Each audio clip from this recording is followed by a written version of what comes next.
Hello everyone, my name is Bhushan Gaikwad.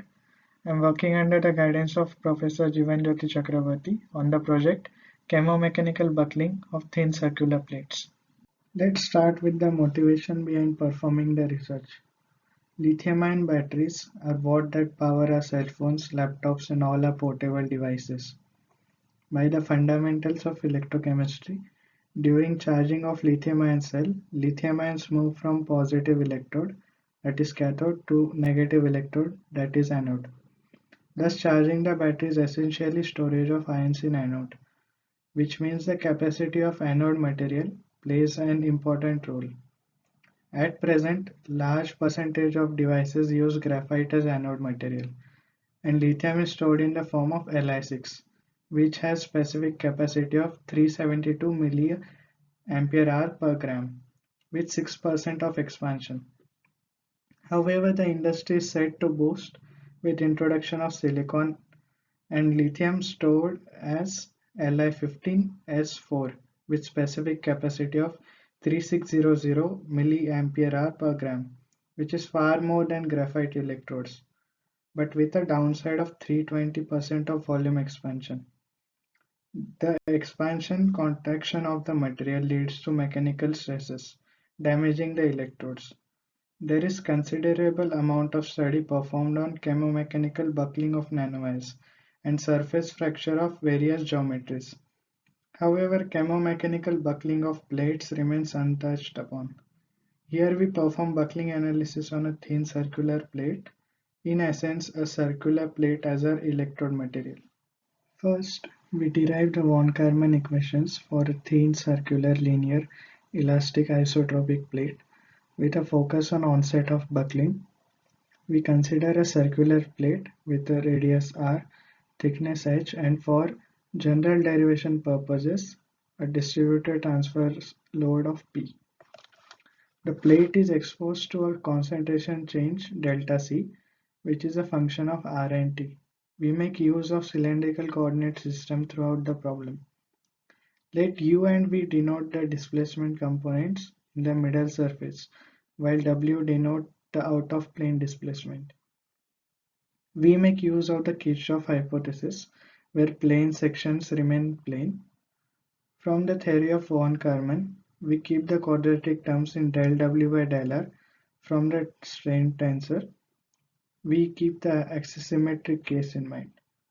For large aspect ratio problems, W is larger as compared to the middle surface displacements U and V. Thus, the quadratic terms in U and V are neglected as compared to W. Thus, we have the strain curvature relations as shown here.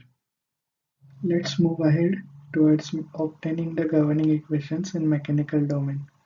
The total potential energy of the plate is given by the summation of the strain energy of the plate and the work done by external forces on the plate. Analogous to the thermal strains, we have strains generated due to concentration change, which are given as omega by 3 into delta C, where delta C is the change in concentration and omega is the partial molar volume of the solute. The force and moment components in terms of stresses are as shown here. We make use of the stationary potential energy approach to find the governing equations and the boundary terms for the plate. We now extremize the total potential energy. Extremizing the total potential energy and making use of the Green's theorem and integration by parts, we have the governing equations and the boundary conditions as shown here. Since we are not providing any external loading to the plate, the intensity of forces Nr and Nθ become the function of concentration change only. We use these expressions of Nr and Nθ and substitute back in those two governing equations. Thus we obtain a single governing equation as shown here. The D term in the equation is the flexural rigidity, while C0 and C1 are as shown here. For our case, the plate is thin and the concentration varies with the radius and time only. Thus C1 turns out to be 0 ahead. Moving ahead towards the boundary conditions, we must note that we require 4 boundary conditions to solve the fourth order governing equation. For the clamped plate, the plate is fixed along the periphery with zero deflection and slope, and due to symmetry, the slope and moment are zero at the center. While for the simply supported case, the deflection and moment along the circumference are zero, and that at the center remain the same as of the clamped case, which is as a result of symmetry. We must note that the problem is effectively turned into a one-dimensional problem. From the governing equations obtained earlier, it is clear that we need a concentration profile to perform the buckling analysis. So we make use of the diffusive process. We note that the chemical potential gradient is the driving force behind the movement of lithium ions. The chemical potential for the ideal case is given as shown. As of now, the coupling terms are neglected. The flux generated due to the chemical potential is J equal to minus mc gradient of mu, where m is the mobility of solute. The mass conservation law is given as del C by del T equals minus divergence of J. Solving these three equations for the axisymmetric case and keeping the concentration free of the transverse direction, we arrive at the time-dependent diffusion equation. Now we perform the non-dimensionalization and scaling. In order to non-dimensionalize the equations, we introduce a set of non-dimensional parameters. Small r and z are non-dimensionalized by the radius and thickness respectively. The transverse deflection W and time t are non-dimensionalized using W scale and tau, both of which are unknown. Delta C and C are non-dimensionalized by the maximum concentration. The maximum concentration is a concentration that can be stored in the material particles. Using these parameters, we non-dimensionalize the governing equations. We must note here that the non-dimensional term k is a function of the square of aspect ratio r by h. Comparing the order of magnitude on LHS and RHS of the diffusion equation, we arrive at the expression for tau.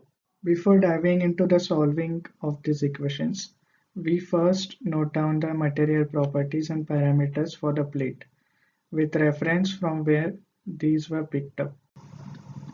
Before tackling the diffusion problem directly, first we pick up some basic concentration profiles and analyze the buckling, thereby determining the critical concentration profile parameters at which the plate would buckle. We perform simulation using finite difference method under two separate conditions of clamped and simply supported plate. At first, we keep the concentration profile to be uniform throughout the plate, that is delta C equal to C naught. By finite difference method, we calculate the mode shifts for first four eigenvalues. Notice that for the clamped case, the slope and deflection are 0 at r bar equal to 1, while for simply supported case, only deflection is 0 at r bar equal to 1. Revolving the mode shifts about the central axis at r bar equal to 0 over full 360 degrees, we can imagine how the mode shifts would look like for the whole plate. From the first eigenvalue, the concentration difference required for a buckling of clamped plate is C naught critical equals 43.126 mole per meter cube, while for the simply supported plate is C naught critical equals 10.868 mole per meter cube. Now we take linear concentration variation along radial direction with non-zero intercept. In this case, the concentration variation delta C is a function of r bar and is defined by a r bar plus b. In this case, we provide b value same as the previous case with constant concentration variation. We again calculate the eigenvalues corresponding modes. From the first eigenvalue, the gradient of concentration function for initiation of buckling in clamped plate is A critical equals 0.99395 mole per meter cube, and for the simply supported plate is A critical equals 0.9570 mole per meter cube. It is observed that higher critical values and gradients are required for the clamped plate to buckle than the simply supported plate. This time, the parabolic concentration profile is taken into account, which is delta C equals C naught into 1 minus r bar square. From the buckling analysis, the peak of the profile at which the buckling starts is determined. Following a similar procedure as earlier, we have C0 critical for clamped plate as 46.347 mole per meter cube and C0 critical for simply supported plate as 14.892 mole per meter cube. Again, the critical value for clamped case is greater than the simply supported case. In this case, we take the logarithmic concentration profile as delta C equals C naught log of R bar. We know that C naught critical values are negative as log R bar between 0 to 1 itself is negative. Now we analyze how the concentration gradient and value is changed due to variation in the geometry parameter, the aspect ratio R by H of the plate. As an example, we take the linear and parabolic case in the clamped plate. We observe that as the aspect ratio increases, critical gradients and values decreases. This is valid for all profiles and conditions, as the parameter k in the governing equation varies with the square of R by H, which turns out to be a straight line on a semi-log scale. Now, after going through the various concentration profiles and performing the pre-buckling analysis, we now address the diffusive problem. First, we perform our analysis on the steady state situation and then dive into the time-dependent evolving profile. For the steady state, the governing equation reduces to as shown here. We solve the equation analytically using Dirichlet boundary conditions. As R tends to 0, C bar equals CA bar, and at R bar equals 1, C bar equals CB bar. The solution is obtained as shown here. From the buckling analysis, we obtain the critical value of CA minus CB, which is nothing but Cmax times CA bar minus CB bar. Thus, the critical value of Ca minus Cb for clamped case is 485.186 mole per meter cube, and Ca minus Cb critical for simply supported case is 197.821 mole per meter cube. When the time-dependent term is taken into account, the concentration profile varies with both time and radius. This equation has to be solved numerically using FTM. Our goal here is to determine the time instant at which the buckling is initiated, as the concentration profile evolves from time instant T bar equals 0. The galvanostatic boundary conditions for the problem are taken as C bar at T bar equals 0 equals C naught by C max. Del C bar by del R bar at R equals 0 is equals 0. And del C bar del R bar at R equals 1 is equals to F into R by C max. Here F is the dimensional value of flux along periphery of the plate. For analysis, we take C naught as 1 mole per meter cube and F as 0.001 mole per meter raised to 4. We implement the Crank-Nicolson scheme, which being unconditionally stable and accurate up to the second order. To eliminate the singularity at R bar equals 0, we make use of the L'Hopital's rule. First, we solve for the clamped case. The RHS figure shows the growth of concentration profile and also highlights the critical buckling concentration profile. The concentration profile evolves from bottom to top. On the semi-log plot shown, the LHS shows the first 4 mode shapes obtained at the critical concentration profile. From the FDM analysis, it is found that the plate buckles at time instant T bar equals 425.743. Similarly, we perform the analysis for simply supported plate and obtain the time instant T bar equals 108.911 as the time instant at which buckling starts. Here are the 4 main conclusions drawn. First, as the aspect ratio of the circular plate increases, the critical concentration value needed to buckle the plate decreases. Second, larger gradient of concentration variation is needed for a plate with low aspect ratio to buckle. Third, larger critical concentration values and gradients are needed for plate to buckle in clamped condition than in the simply supported condition. Fourth, in the time-dependent evolving concentration profile, simply supported plate buckles first, takes less time than the clamped plate. In the future work, we solve for the coupled problem, taking the influence of hydrostatic stress generated on lithium-ion diffusion into account, which is also known as the pressure diffusion effect.